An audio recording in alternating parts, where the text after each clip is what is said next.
bahawa satu kuil telah dirobohkan di Jalan P. Ramlee, dan saya difahamkan Yang Berhormat has got the black hand behind it, dan ini adalah kerana Yang Berhormat kawan Yang Berhormat dalam kabinet Senator Vedamurti mengatakan bahawa Yang Berhormat sepatutnya tidak terlibat dalam hal ini dan sensitif kepada masyarakat India, dan Yang Berhormat patut minta maaf. Itu mungkin Yang Berhormat dan Timbalan Menteri boleh lawan lah, itu cerita lain.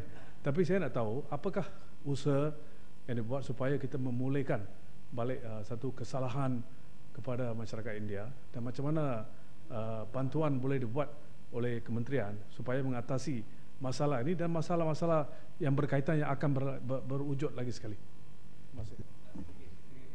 Menteri, saya ingin nyatakan pendirian kami ini, kita tidak setuju bahawa Menteri Wilayah Persekutuan yang bukan Hindu ini tidak boleh menangani masalah orang Hindu.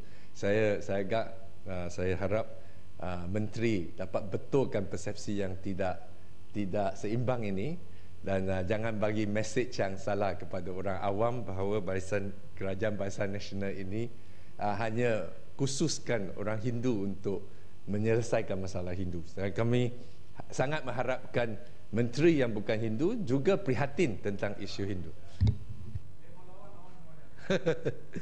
Terima kasih kawan saya daripada Ipoh Barat dan kawan saya daripada Batu. Yang sebenarnya masalah yang bangkit di Jalan P. Ramlee, untuk banyak yang tidak tahu apa yang sebenarnya berlaku, kita telah mendapat satu tempat tersebut telah mendapat satu court order dan telah diberi kepada bandaraya untuk memecahkan tempat yang ataupun dipanggil kuil. Pada saya panggil shrine, kerana pada saya dia tidak ada kuil dekat kawasan tersebut. Dalam pahaman saya sebagai orang yang juga mempelajari agama lain, saya tahu apa kuil, sepatutnya kuil ataupun masjid, surau, church, Chinese temple, Buddhist temple, apa patut yang berada dalam kawasan tersebut. Jadi saya tidak mau ulas tentang yang betul. Masalahnya ialah apabila court order telah diberi lebih daripada setahun dan kita terpaksa melaksanakan apa yang patut kita lakukan. Dan untuk makluman Yang Berhormat, tempat ini yang sebenarnya bukan hanya dibuat untuk sebagai satu shrine. Selain daripada shrine, ada juga mereka berniaga dalam kawasan tersebut. Tapi saya tak mau bangkitkan kerana ini akan menaikkan perasaan kawan-kawan saya. Kerana saya sebagai menteri, saya tahu apa yang berlaku. Banyak yang berlaku dalam kawasan-kawasan yang disebut sebagai tempat ibadah ini, kebanyakannya disalahgunakan. Bukan hanya kuil, termasuk juga surau. Macam baru-baru ini kita dapat tahu ada satu buah surau di Kuala Lumpur yang telah menyebarkan satu ajaran yang sepatutnya tidak disebarkan, tapi disebarkan. Jadi bila kita akan ambil tindakan, walaupun dia bukan dalam bidang kuasa Kementerian Wilayah Persekutuan, tapi kita sedia maklum bahawa surau tersebut juga berada di atas satu tanah yang bukan milik mereka. Jadi saya telah maklumkan kepada pihak Jawi bahawa mereka mesti mengambil tindakan, dan kalau tidak, saya akan mengambil tindakan. Untuk maklumat Yang Berhormat, apa yang kita akan lakukan dalam kawasan shrine ini, saya berjanji dengan pihak di dalam kawasan tersebut bahawa saya akan perbaiki shrine dan akan bangunkan kuil yang mereka kehendaki. Tapi masalah yang saya sedang hadapi, mereka juga telah memberi saya satu plan. Mereka hendak bangunan sampai 3 atau 5 tingkat. Ini yang bagi saya masalah. Bukan situ saja untuk maklumat Yang Berhormat, banyak lagi kawasan-kawasan di Kuala Lumpur ini yang sebenarnya kita hendak memperbaiki. Kerana sebagai rakyat Malaysia, sebagai kawan-kawan saya juga bangsa India yang beragama Hindu, yang ada beragama Katolik, Kristian, Protestan dan sebagainya, saya nak melihat bahawa tempat mereka sembahyang itu at least dengan izin, saya betul palatable. Ini seperti tempat yang, minta maaf lah kalau saya sebut, kau akan marah, macam kawan saya akan marah, seperti Yang Berhormat telah sebut tadi kan. Yang sebenarnya saya nak lakukan terbaik mungkin. Jadi kita akan beri keselesaan kepada mana-mana penganut pun untuk membuat dia punya ritual ataupun apa sekalipun yang dia lakukan. Saya berjanji kepada Yang Berhormat bahawa saya akan perbaiki shrine ini, dan saya akan saya juga telah berbincang dengan kawan-kawan yang berhormat, ada kawan-kawan yang berhormat yang juga sedang menangani masalah ini, supaya kita dapat dalam satu keadaan yang dia akan menjadi situasi yang win-win situation, di mana kawan-kawan kita yang hendak kekalkan apa yang telah dia sebut sebagai satu kuil yang lebih 101 tahun, dan apa yang mereka nak lakukan dalam tempat itu, kita akan pastikan bahawa benda ini tidak akan kita musnahkan.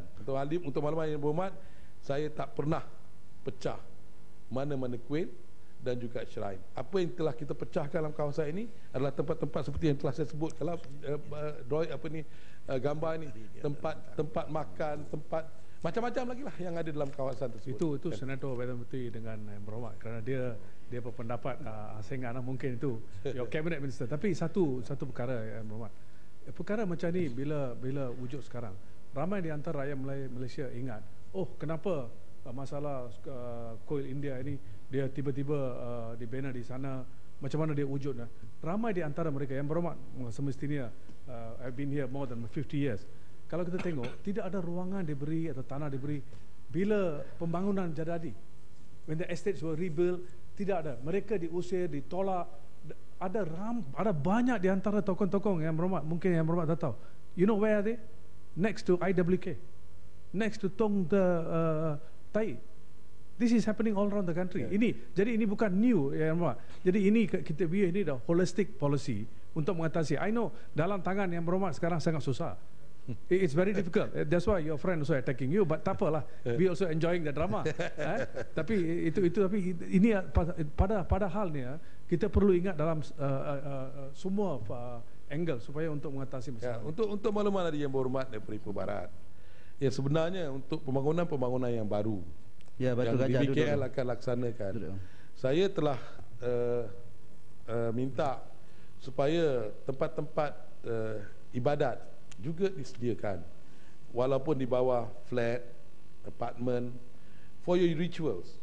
Because untuk makluman dia Berhormat, kebanyakan kita ni lupa bahawa kalau orang Islam ni, dia mati, dia mandi, dia kapan, dia tanam. Kawan-kawan kita yang bukan Islam ni, dia ada dia punya ritual. Jadi tempat-tempat ni pun tak ada. Jadi saya telah minta satu perancangan yang berlainan yang akan dilakukan. Ini saya akan lakukan, as I told in the press, untuk dengan izin Tuan Dipertua, untuk malam Yang Berhormat, saya pun orang yang beragama dan saya tidak akan musnahkan tempat-tempat agama orang lain, kerana agama kamu adalah agama kamu, agama saya adalah agama saya. Jadi itu prinsip yang saya pegang. Jadi ini yang saya akan lakukan. Jadi jangan bimbang, dan saya sendiri sedang berbincang, ada kawan-kawan kita juga sedang berbincang dengan saya supaya kita selesaikan masalah ini dengan cara menang-menang lah. Ya. Untuk maklumat dia Berhormat, dengan Senator Perdana Menteri nak potong ni Ipoh Barat. Ya, Ipoh Barat. Ipoh Barat. Ipoh Barat, speaker Ipoh Barat. Ya. Ni janganlah berdialog macam ni. Batu Gajah duduk dulu. Sekejap Ipoh Barat, speaker tengah bercakap ni. Ya. Menteri, lama lagi tak? Dan saya dah habis dah, dia orang kacau. Cukuplah Ipoh Barat. Penjelasan. Untuk okay, last one Ya, masalah Batu Gajah. Okay.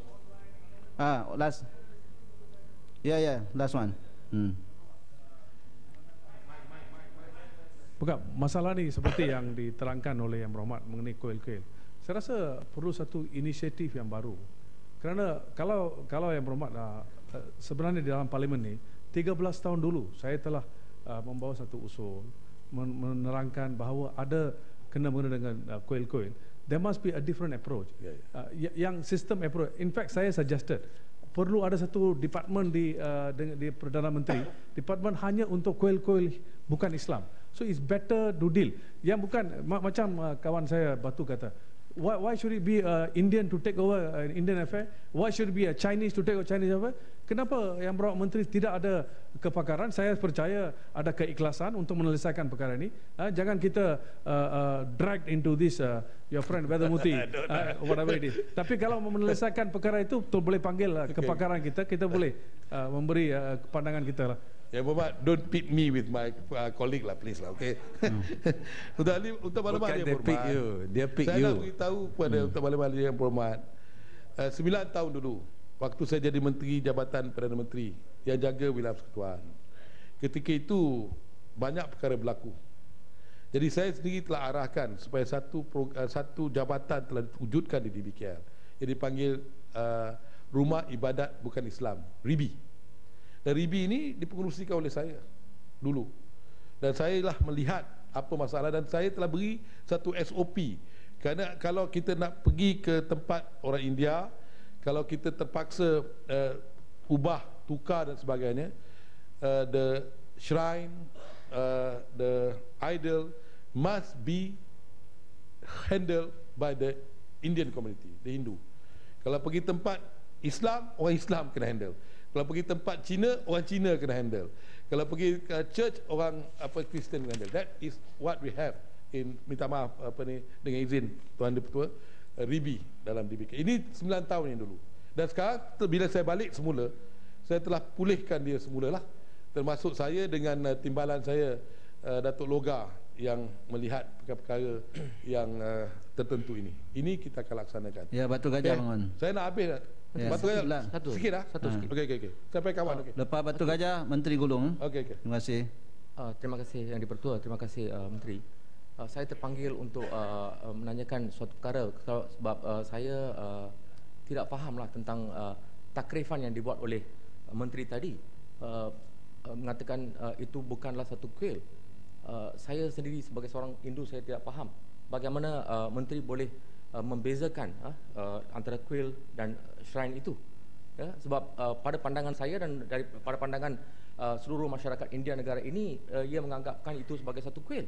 So bagaimanakah, sebab ini mungkin akan menimbulkan lebih banyak persoalan di luar, dan mungkin perkara merobohkan kuil akan berterusan di mana-mana tempat lain, dan pentakrifan seperti ini akan dikatakan ini bukan satu kuil, maka ini adalah satu shrine dan sebagainya. So saya nak dapatkan sedikit penjelasan daripada yang berhormat tentang pentakrifan itu sendiri. Dan yang kedua, saya juga nak tahu, saya sendiri telah melawat ke tapak tersebut, dan saya difahamkan oleh jawatankuasa kuil tersebut bahawa ada tempat-tempat ibadat, tempat-tempat yang mereka sembahyang itu telah dipecahkan oleh pihak DBKL, dan bukan hanya untuk gerai-gerai dan sebagainya. Gambar-gambarnya juga telah diberikan kepada saya. Tempat mana yang telah dipecah, ada 4 atau 5 tempat mereka sembahyang itu telah dipecahkan. Itulah maklumat yang diberikan kepada saya, dan gambar-gambar juga telah diberikan kepada saya. Minta penjelasan daripada Yang Berhormat. Terima kasih. Ya, Menteri. Terima kasih Yang Berhormat daripada Batu Gajah. Untuk makluman Datuk Dipertua, I don't want to get into this dengan izin, tapi since you ask, saya terpaksa get into it. Dia ada 74,000 tempat ibadah orang India di seluruh negara. 34,000 saya boleh takrifkan kuil. Itu pun there's still a question mark. Okay, the rest saya anggap sebagai shrine. Shrine ini bila you taruh trident, you taruh some idol, and you taruh limau dan kain kuning, ya. Okay. Doktor, sorry, I didn't know lah. Sorry ya. Tafridan yang saya belajar, tafridan satu kuil ialah satu, dia mesti ada source of water. Okay. Source of water dia you either near river, lake, sea atau well. Okay, number 1. Number 2, you must have a dome. Bila your dome dengan izin, at 12 o'clock, there must be no shadow. Okay? And then, wait. You better go and study. The other one is, the quail must face east. Okay. Now, that's why I don't want to get into it. When I get into it, orang marah kan? Begitu juga kalau church mana ni? Cakap,